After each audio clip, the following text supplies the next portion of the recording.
Are you still sober if you use CBD? Ah! Welcome to Sobriety Bestie. Are you still sober if you use CBD? CBD oil, that's what this video is about. I don't even like this question, but honestly, I get this question a lot.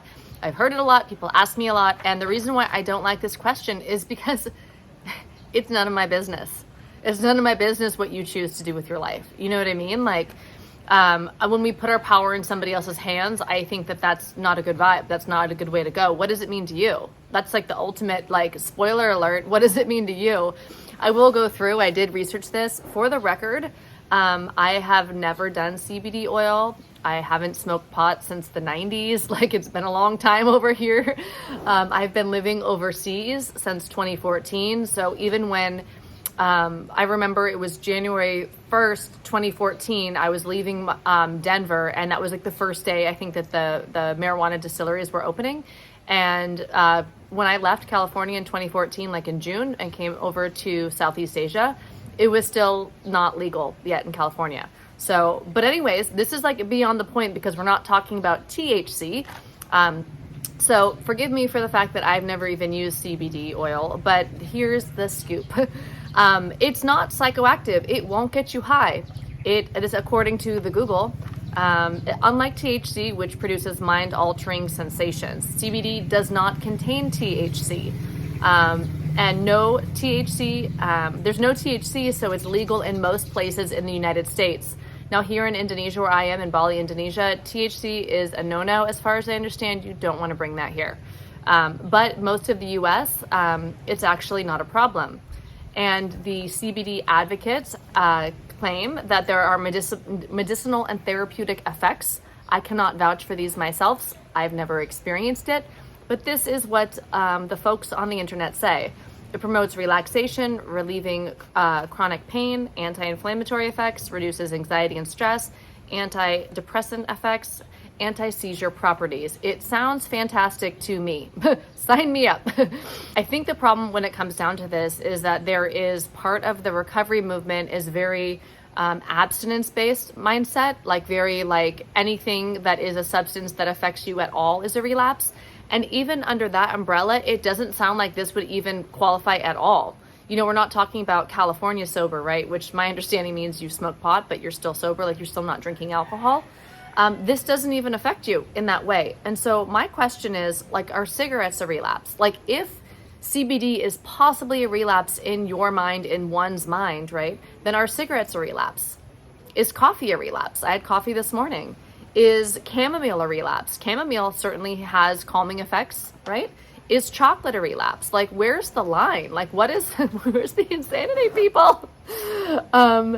And so the truth is, I actually know quite a few people back home, back in the United States, right, who are using CBD oil and feel guilty about it, feel like shameful about it. Like they go to recovery meetings and they don't want to talk about it because it's not very welcome there. And that can be a more abstinence-based mindset, right? But even under that ideology, like, it doesn't make sense to me. I don't see how it's accurate. Like, I don't see how it, like, then you have to give up everything under that mindset. Like, no meds from your doctors, no caffeine, no anything. And so it doesn't even make any sense to me. The truth is that, like, secrecy is really bad and toxic for our souls, for sobriety, for relationships. Like, keeping secrets it's just hard on the soul, you know? It's not good for our well-being.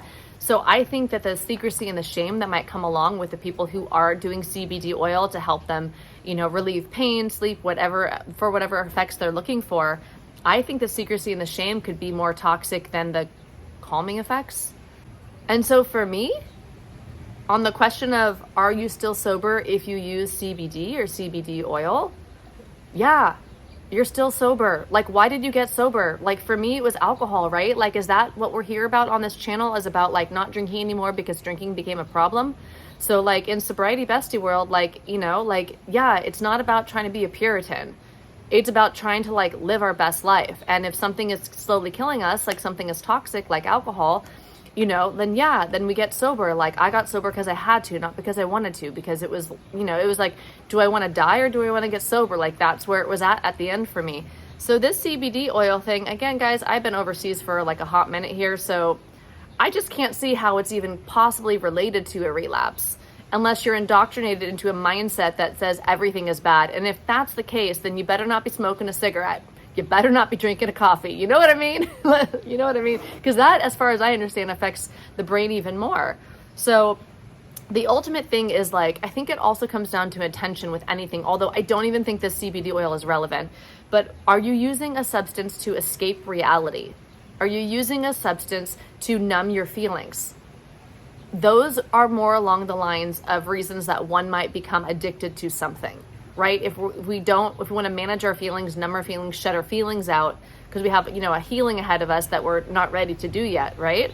Or if we're escaping reality, then that looks like it could become problematic.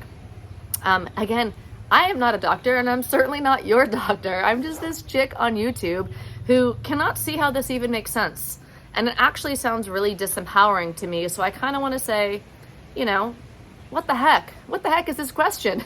Although I totally get it. Ultimately, this is your decision. What is it for you? Like, do you want to be totally abstinent and that's how you that's like your best life, and that's how you're going to rock your sobriety, and that's what you're going to do, and that's what's important to you? Then be true to you. Like, who are you? Who do you want to be? What makes sense with your intuition? I think ultimately the way that, in order to stay sober longer term, we got to be true to ourselves. We have to be true to ourselves. We have to trust our intuition. Really what I hope is that with this video, you just have permission to be yourself, and you have permission to make choices for yourself and make the best choices that you can. You are the boss of you. You are the guide of you. Your intuition, I would say following your intuition is the way to do this thing called life. And if we follow our intuition, I believe that we can't go wrong. But the question is, what do you believe? What is this life about for you? What do you want to do in this life? What is your best life? What does sobriety mean to you? Maybe if I try CBD oil, I should do a video on what my experience with CBD oil is. I'm not running to it. It's actually not legal where I'm at currently, but I'm not opposed to using it myself if I have a need for one of the benefits that it allegedly provides. It sounds delightful. It sounds like a healing medicinal thing that is a gift, like a lot of plants are, to the world and to the humans on the world. And I think most of us have lost touch with our roots, and most of us are out of touch with nature. And I think that if we use plants to heal us, that sounds like a good vibe to go into. That sounds like a good place to be. Trust yourself. Let me know what you think in the comments. All right, wishing you much peace and freedom on your healing journey and your journey to finding out who you are and why you are here. I will see you in the next video.